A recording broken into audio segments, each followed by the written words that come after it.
Welcome back to part 2 of cooking with Ms. Fung, creating asteroid craters. Okay, so now that you have everything set up and it is nice and smooth like so, again, like I mentioned, you do want to make sure that all that excess flour is as close to that paper ring as possible. You don't want any white spots anywhere on your paper, okay? So after that, you are ready to start data collection. So the first drop height is 15 centimeters, which is one of these paper rulers. So you're just going to line your ruler up with the very top of your ring. And then at the very top of the ruler, you're going to set the bottom of your ping pong ball. You do need to be consistent about this. And then what I would recommend is, let me lift it up so you guys can see it a little bit better. So I have my paper ruler right here.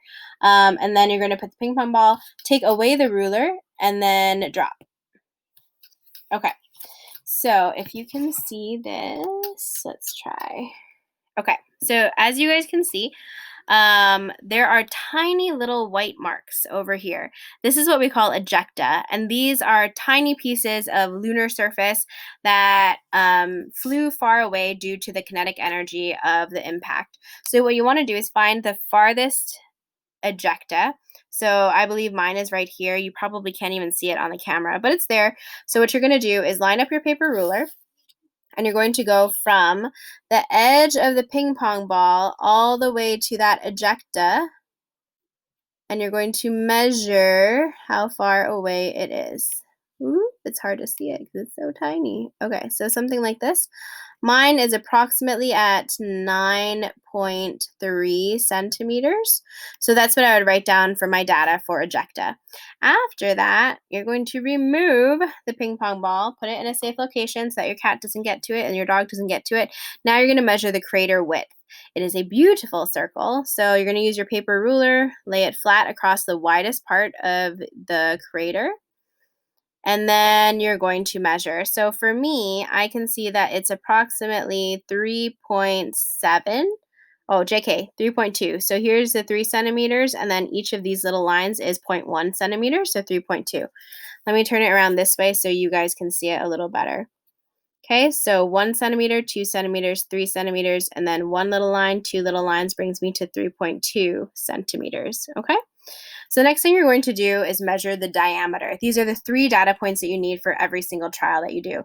So you're going to use your ruler, and you're going to stick it into your crater. That's why we're doing this last, so we don't mess it up. And you're going to go as deep as you can. After that, you want to line up the edge of your ruler with the flour and see how deep it actually is. And I can't see it because it's facing you guys, so I'm going to turn it around for a second.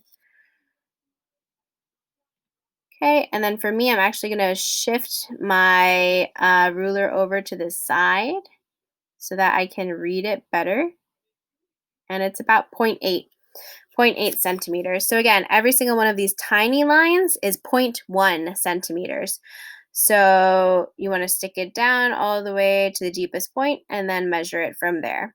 Okay, so those are the 3 data points that you need for every trial. Now, to reset for the next trial, what I would recommend is scooping up all of the excess flour, like so, pouring it back into your ring, like this.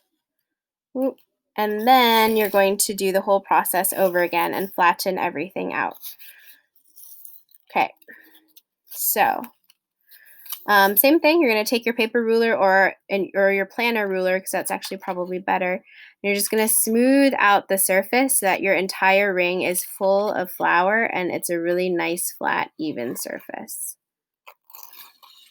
Okay, and then once you have that, you're ready to do trial 2. And then you're going to do it all over again for trial 3. Okay.